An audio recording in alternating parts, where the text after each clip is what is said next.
Hello, and welcome to Lead, Learn, Connect, where we explore the worlds of training and coaching. I'm your host, Alan Krieger. On this show, we talk about not just the how of helping others grow, but the behind-the-scenes work of building a successful business, overcoming challenges, and staying connected to what's really important. My guest today is Dean Griess. Dean has a passion for creating remarkable experiences and helping others achieve their highest potential.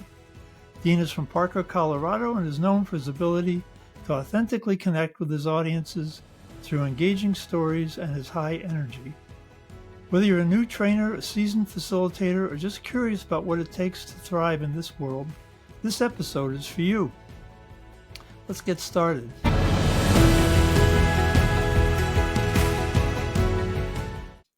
Welcome, Dean. Hey, Alan. How are you? I'm good. Thanks for coming on. It's good to have you here. I appreciate it. And I know as we're recording this, you're just back from the ATD National Conference, and it sounds like you had a pretty good experience there. So just talk a little bit about what you did at the conference, and you have a book you got in the bookstore, so kind of how all that worked. The ATD conferences they're absolutely amazing. And it's almost overwhelming to a certain extent just because there's so much that is offered, which makes it even cooler. Had a chance to hear from Simone Biles, what did they say, like 41-time medalist or whatever in gymnastics. So just kind of hearing her background and how she approaches things was really insightful. Heard some really cool things from Amy Edmondson. And then I'm a big fan of Seth Godin, and he was the closing keynote. I mean, you can probably see in the picture over my right shoulder that I actually have a Seth Godin action figure. That's how much I like this guy. So it was kind of cool to hear him talk, and it's great to hear how his mind works. But the conference is great, not only to hear from big names, but you get a chance to learn from other professionals and experts in the learning space. And plus, I always enjoy getting a chance to see some old friends and colleagues that I don't get a chance to see because everybody's interspersed throughout the world consistently. So it was a great time, and it was kind of cool. Like you mentioned, this was the first time attending ATD where my newly published book was actually on the shelf. So that was kind of cool. And I nerded out for a little bit because my book was right next to Seth Godin's book. Just because of our last names, they put them in alphabetical order, but just seeing my name next to his was pretty cool. All right. And what did it take for people who might be interested to get your book in the bookstore? How did that work?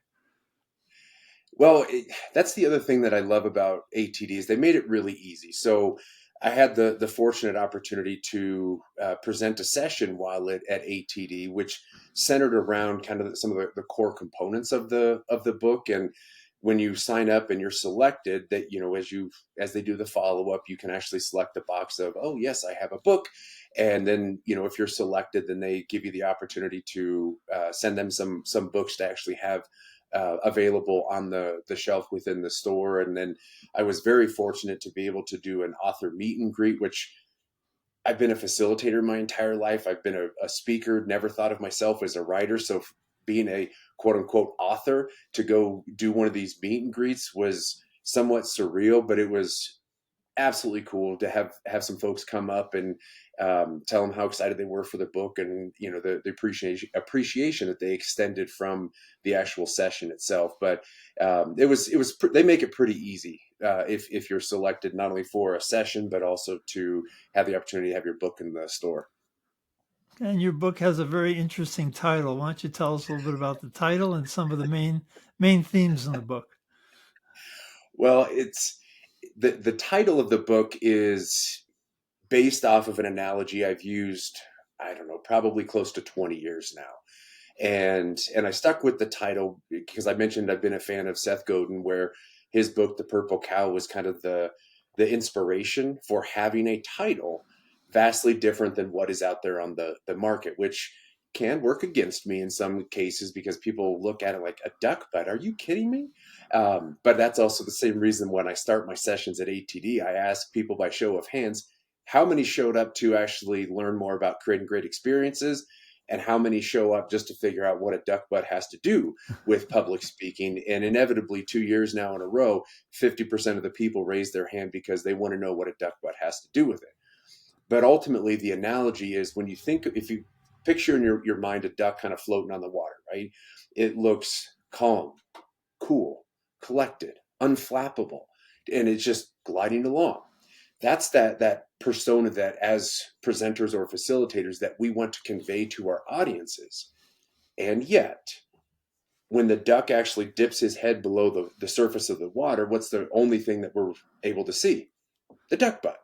And that's really what starts to happen with presenters and facilitators if things start to go wrong. Technology doesn't work. We get a challenging question, or the room isn't set up the way that we wanted. But if we, and I put in the book ultimately a wide range of tactics and tools that are centered in 4 key categories to where the facilitators and presenters can be equipped with these tools to where they can adapt to any situation that may surface, so that way they can continue to be calm, cool, and unflappable. Now, the 4 categories, I know I referenced those that are within the book, fall into the areas of authenticity, confidence, preparation, and audience experience.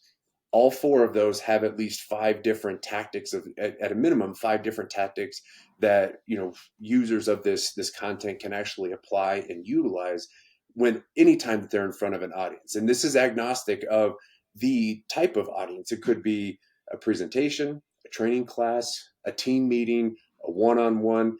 There's elements in there that can be applied in any one of those types of scenarios. So you give them some tactics, some strategies, but part of this is confidence and also style, being able to present and project energy. How do you Mm-hmm. teach somebody that who doesn't have it? And that's always a tough one, and that's why it took me so long to actually write the book, because I tried to identify different ideas and concepts that folks can actually apply, and one of which is a bit of a mindset shift. And I'll give you an example of one of the core components within confidence, and it's around being present, because a lot of times we as humans have life stuff that occurs. Our hot water heater breaks, our kids are sick, we have a dog at the vet, whatever the case may be. But I always encourage facilitators to always carry around a little red wagon. In that red wagon, they carry all their life stuff with them. But what I encourage them to do is to park their life red wagon outside of the room before they enter. Because if they're leading a session, there is absolutely nothing that they can do about those issues that are occurring while they're in the session. And if we don't park it outside of the room, then internally we're distracted. We're thinking, oh my gosh, I got to call the plumber. I've got to call the folks to come clean up the mess from the hot water heat, whatever the case may be. Since there's nothing that they can do, if they can set it aside, focus on that audience experience, that actually will help keep them to not only remain confident, but it will also give them an opportunity to project confidence to where their audience actually feels that level of confidence because they were actually in the moment themselves. So that's one of those mindset components. But then I talk about how to stand and how to utilize their posture effectively to where it comes across effective, and just very subtle nuances, even with posture, that can make or break that perception of confidence. And you've taught this a lot to a lot of different people. What are some of the more challenging people that you've had to present to? I think, I mean, every class is always unique, because when you're dealing with human dynamics, there's always something new. If I'm focused specifically on like individuals that come through trainer certification courses, the folks that tend to shy away or think that they've got it mastered, those are the folks that are the hardest and usually don't continue to evolve. But to kind of looking at a more broad component, and this is, I think, where I've loved our conversations, Alan, where when you think about specific audiences, the two most difficult types of audiences that I have encountered have been salespeople and engineers. Because if you think of salespeople, their common mindset is time is money. They don't want to spend time thinking like, oh, let's have a fluffy story. Let's do a cool activity. They want to know exactly what this is going to do for their bottom line before they buy in. And it can take a lot of really driving it and engagement to get them to that point. Where on the other side, where you've got engineers, where they prefer everything just very black and white. Just tell me exactly what I need. Tell me, very point, numbered off 1 to 10, whatever, and then let me go on with my day. And I know that that's a very broad paintbrush that I'm listing there, but I think those components based off of how they are wired as humans really can make it challenging for presenters or facilitators or whomever when engaging with those types of groups. Yes, we talked earlier about different communication styles, and the engineers are kind of a very dry, factual, but we Mm-hmm. teach presenters to tell stories, and so to try to be more human, engaging, and they don't really want that. So No. how do you shift to be with engineers where you're just kind of just giving them the facts, but still keep it interesting and moving forward? Well, I think one of the most powerful tools that if you're training a class as an example, or even if you're presenting content, I think one of the first best tools any presenter or facilitator can utilize is engaging with them before the session starts. So for instance, I try to make sure that I have everything set up before a session at least 30 minutes before anybody walks in the room. That then gives me the opportunity that as folks start to trickle in, I can walk over, I can say hi, I can introduce myself, and I start to learn their names. Or I may ask them, hey, what department are you with, or what's your role? And so that starts to kind of lower their defense walls a little bit because you're showing interest in them. And they may give you 3-word answers like, hey, what do you do? I'm a software engineer. Okay, what department are you with? I'm with whatever department. But it starts that process. And then for that specific group, I may shy away because I don't have an engineering background. And my style, if I don't adapt accordingly, can really turn off a room full of engineers. And so what I then try to do is I'll pivot during the session, and I'll actually have them share insights and stories. Where if we're covering a concept on how to roll through a process steps 1 through 5, we get to step 3. I may ask the group, so for those of you that are, software engineers in here, I'm curious, how have you seen this show up in your current roles? Now, instead of me trying to come up with an anecdote or a story, I'm getting them involved, and then I can provide a little bit of recognition in their direction because they say, well, I had this happen and I encountered this. And then somebody else may say, oh yeah, that happened to me too. Now it's getting them talking, and I can say, I love that. That is awesome, fantastic. I appreciate you sharing that. Now they're going to be a little bit more willing to share, and then it's their stories and not mine. Okay, that's a great technique. I like that a lot. That I typically ask people, to comment and engage, but I don't think I've asked them to come up with stories. I like that. That's a great suggestion. So speaking of stories, you have an interesting one of how you got involved in as a trainer and where you started out. You started out with your ducks in zoology, and so talk a little bit about how you got from there to here. Well, it's funny. I never made that connection, but you're absolutely right. So, like when I was in high school and we had to take debate class or whatever, which were common classes, it never bothered me being in front of an audience, but I never thought, oh, I can do this for a living. And then when I got into to college, I went to Colorado State. My intent was to be a zoology major. I love animals, and I thought working in a zoo would be so cool. Until my freshman year, first semester, I found out that as part of the curriculum, you have to take organic chemistry, and I'd heard horror stories, and I said, I'm out. However, while I was making that decision, I was taking the freshman intro speech class.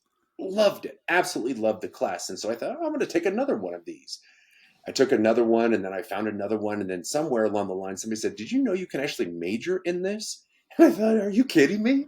And so I shifted my major, and so I ended up graduating with a speech communications degree with a concentration in rhetoric, where you study speeches and all that type of stuff. It was super cool. I absolutely loved it. And of course, I got those common questions of like, "What are you going to do with a speech degree? That what are you going to? That's crazy." That lo and behold, fast forward a couple years, I'm working for a company, and I ended up joining the training organization, and I got introduced by, hands down, the best facilitator I have ever seen in my entire life. And that was the introduction to my training career. And to this day, he is by far still the best trainer I've ever seen, hands down. That is what prompted me into, oh my gosh, this is what I want to do. And I've never looked back. I've stayed in the facilitation space. I'm a learning professional by trade, worked in a variety of different companies, organizations, different verticals, been around the world. I mean, so many cool doors have opened for me, but it was kind of an interesting journey where I didn't think I could ever do anything with my degree. Lo and behold, now I'm a professional speech communicator. Okay, yeah, great story. It's interesting how very few people start out wanting to do this as a career, and we kind of fall That's our way right. into it. So, That's right. so as you think back to some of the classes you've taught, are there any moments that stand out when like somebody really lit up, really got an aha moment that you were kind of helping them facilitate? Oh gosh. Ooh, I love that question, Alan. And it's hard to pinpoint just one specific example. I think there's been many instances that I've seen throughout my career, but I can remember one lady in particular, and this was probably about 10 years ago. We were just doing a basic, as an internally created kind of, public speaking type of class. And I was covering it. We had probably 15 to 20 people in the class. And this one lady that was in the class, she had that common trait where when she's in the audience and in her chair, very engaged, asks some very insightful questions. But as soon as she transitioned to do a teach back in front of the audience, you could feel the fear overcome her, unfortunately. And like she was like at one point in time, she created three different physical barriers where she crossed her arms, crossed her hands, and crossed her legs, all while trying to back away from the audience because she was so nervous that she tried to create as much distance as she could.